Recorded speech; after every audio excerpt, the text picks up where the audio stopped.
Okay, welcome to our lesson on how to write formulas for ionic compounds. To make this lesson go easier, you'll need to get two things out right now. One is to get out the periodic table that you got in your chemistry class and flip it over on the back side of that periodic table if you have the right one. There is a list of a bunch of things that have negatives and positives next to them. So have that sheet out. That's what we refer to as our common ion sheet. And the other thing is to get out your TGIF Level 2 point sheet and flip that over as well. On the back side of that, you should find a template here to help you take notes as you watch this video. So before we get into how to watch or how to write some ionic compounds, we have a little chemistry humor for you. All right, good stuff. I'll give you a second to recuperate from that. All right, so as we're recuperating from this, let's go ahead and take a look now. How do we write formulas for ionic compounds? Well, we need to understand a few things first. First, we need to understand a little bit about what ionic compounds are. And we can see here, ionic compounds are simply compounds which are made up of ions. Okay, that's really tricky there. Now, hopefully you remember what ions are. It's a short little word, but you probably remember from biology class what ions are. Let's see if you got it. Okay, yep, they have a charge. So on that common ion sheet that you have, there's a whole bunch of things. They've got positives and negatives. It doesn't matter whether you're positive or whether you're negative. If you have a charge, you are an ion. Now, when you look at this list, you'll notice a couple different categories of ions. Some of them are nice, simple ones that have just a single kind of element in them, and some of them are more complicated than that. So if you have just a single atom, only one kind of atom in there, we call those monatomic ions. So go ahead and look at this list that I have here and choose the one or ones which are monatomic ions. Okay, yes, we've got Ag here, and Ag is the symbol for silver. Yep, so this is not the element silver. This is a silver ion, so it would be present in the compound. And of course, the other monatomic ion that we have here is chloride. It's a chlorine ion with a negative charge. So it's not the same thing as chlorine. It is chloride, which only exists in compounds. So we've got monatomic ions. And then, of course, you'll notice some of the other guys have two or more different kinds of atoms in them. Okay, we have this nitrate right here, which has one N and 3 oxygen atoms, and they're all bonded together. Okay, but as a group, it's one ion called nitrate. And so as a group, it has one extra electron than they should as a whole group. And so therefore, it has a -1 charge. So don't think of this as nitrogen and oxygen. Just think of this whole thing as, all right, that is nitrate. And the same thing for the SO4. That's what we call the sulfate ion. There's one sulfur and 4 oxygen atoms in it, but think of it as one ion, sulfate. So we've got monatomic ions that just have one kind, and we've got polyatomic ions. Poly, of course, meaning many or more than one, and so those kinds have those as well. Okay, now whenever we have an ionic compound, they always consist of two pieces, a positive ion and a negative ion. And the reason why there's always a positive with a negative is that opposites, yep, you got it. We've all heard the saying that opposites attract. And so it's that attraction, the fact that one of the pieces has a positive charge and the other piece has a negative charge, and therefore they're attracted to each other. That's what holds these compounds together. It's called an electrostatic attraction, and it's a very strong attraction, as you can see here. Okay, in fact, we can see the attraction is so strong that even though, it looks like poor old cesium and lithium here, rubidium, they're fighting it, they're hanging on, they're really trying to pay attention in class, but no matter how hard they fight, they can't help but be attracted to the negative ions. Okay, although it doesn't look like sodium is putting up too much of a fight there. Okay, so ionic compounds, positive with a negative, they're attracted to each other. So what are the rules? How do we write these formulas for ionic compounds? Okay, well, one important rule is who goes first. We always write the positive ion first.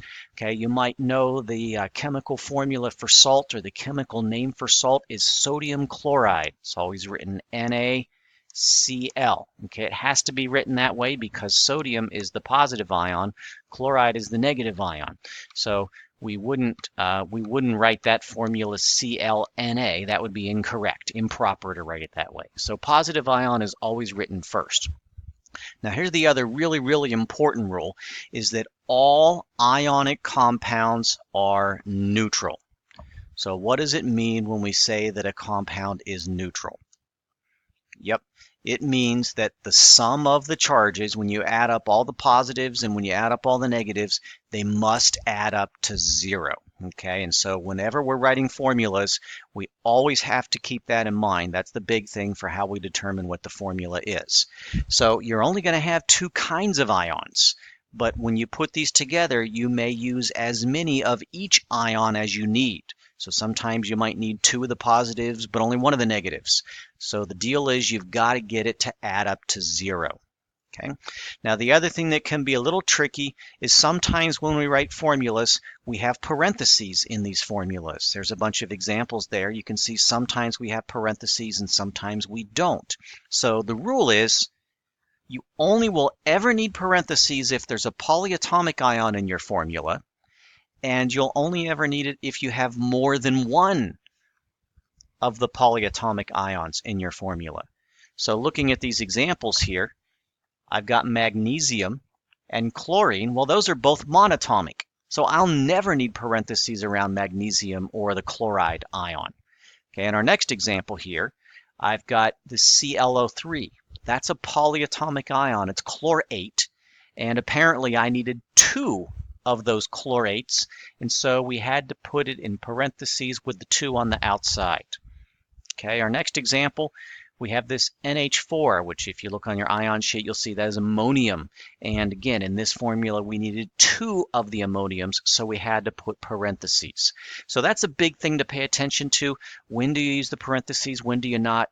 A bunch of examples, and you'll get that down. So just pay attention to that. That's sometimes the trickiest part.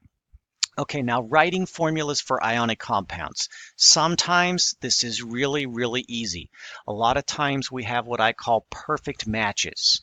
So for example, let's say I asked you to write the formula for potassium chloride.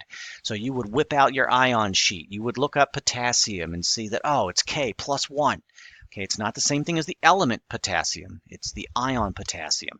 And then you would look up chloride and you would see that it's Cl negative 1. And so if you have one of each, well, positive 1 and negative 1, that adds up to 0. So we're good if we just have one of each. So the formula for potassium chloride is simply KCl. There we go, we're done. All right, what if I had magnesium sulfide? We go ahead and look those up on our ion sheet. Okay, and a good practice is always to write these ions down, to do what I call your scratch work. So again, we can see, yep, magnesium is +2, sulfide is -2. And if I have one of each, well, +2 and -2, that adds up to 0. So we're good. So I just need one of each. So my formula is simply MgS. Okay, another example. Go ahead and look these up. Do your scratch work. Okay, so we see that ferrous is iron with a +2 charge, and then carbonate. Now here's a polyatomic ion. This whole thing, the CO3, this is carbonate, and it has a -2 charge. So again, +2, -2, that adds up to 0. So I just need one of each ion. So my formula, I just basically stick them together, FeCO3, and that's my formula for ferrous carbonate. Now notice a couple things about these formulas. Notice that in our scratch work, we've got charges. We had to think about these charges to figure out how to put them together. But notice our final answer. There are no charges written on our final answer. So you're going to have them in your scratch work, but overall the thing adds up to 0, so we don't need to write any charges there. It's not always that easy, unfortunately. Sometimes we get matches that are not perfect. So go ahead and do your scratch work for magnesium chloride. Okay, so we can see the magnesium's +2, the chloride's -1. If I have one of each, this does not add up to 0. Okay, now the rule is it has to add up to 0. I can use as many magnesiums and as many chlorides as I need. So what do we need to get this to add up to 0? Okay, we can see we needed 2 of the negatives. If I have 2 chlorides, now I've got -2, which with my +2 will add up to 0. So this is our scratch work. So how do we write that formula? Which is simply this way. This little subscript here tells me that I needed 2 of the chlorides to combine with 1 of the magnesium. So here's kind of our written out way of what we actually have in that compound. And this is the shorthand formula way to write what we have in that compound. Okay. Again, it has to add up to 0. Let's look at lithium chromate. Again, I do my scratch work first. I can see this is not a perfect match. What do we need to do to get this to add up to 0? Yep, this time we need more positives. So we have 2 lithiums. And again, let's see, what would the formula for this look like? There we go. Okay, we need 2 around here. Now, just a couple things here. You might say, hey, wait a minute, Mr. Arrow, isn't this one of those polyatomic guys? Should I use parentheses around that? Well, yes, it is a polyatomic ion, but I only needed 1 chromate, and you only need parentheses if we needed more than 1 of them. So no parentheses needed around the chromate. Well, what about the lithium? We've got 2 lithiums. You're correct, we do. But lithium is monatomic. Okay, so you will never need parentheses around lithium. So no parentheses needed for that formula. Let's look at another example. Go ahead and do your scratch work. Write that down. Okay, now just a note about this. You might have had trouble finding this iron 2 on your sheet. In fact, you might have noticed there's ferrous on my sheet, which is Fe with a +2 charge, and there's ferric on my sheet, which is Fe with a +3 charge, but I don't see this iron Roman numeral 2 thing. Well, don't panic. In fact, that's actually easier. The Roman numeral, if it gives it to you that way, just tells you what the charge is. It's the same thing as saying ferrous. So there's 2 different systems out there. So don't panic. This is actually even easier. You don't even need to look this up on your sheet. You know that it's iron with a +2 charge because you see that Roman numeral there. So don't panic in that case. All right, now this one gets a little tricky. Doesn't add up to 0 as is. So right now I've got more negatives than positives. So we need to bring another positive in. That doesn't do the job. So now I've got more positives than negatives, so we need to do more negatives in. We're still not there. So hopefully you see where we have to go with this. So that means now we need to bring more positives in. And yes, finally the end is in sight. If we look at this, we can see now this adds up to 0. So we want to write the formula for this. My Fe's, how many Fe's did we use? Okay, 3, so we put a little 3 down there as a subscript. Iron is monatomic, so no parentheses around the iron. And then how many phosphates did we use? Okay, yes, we used 2 of them. Now, phosphate is polyatomic. We used more than 1 of the phosphate, so what do we need around the PO4? Yep, we need parentheses around that. So that is how we write our formula for iron 2 phosphate. And that's about as hard as it gets. We had big numbers there, 2s and 3s. Huge numbers. You will rarely ever have anything higher than that. So if you've got like 6s or 7s down in your subscripts, you're probably doing something wrong. Again, notice that our final answer did not have any charges written on them. We did our scratch work over here where we're looking at all those, but now these all add up to 0. So no charges on final answer. Again, I know you might think, oh, this is a lot of work to do this scratch work.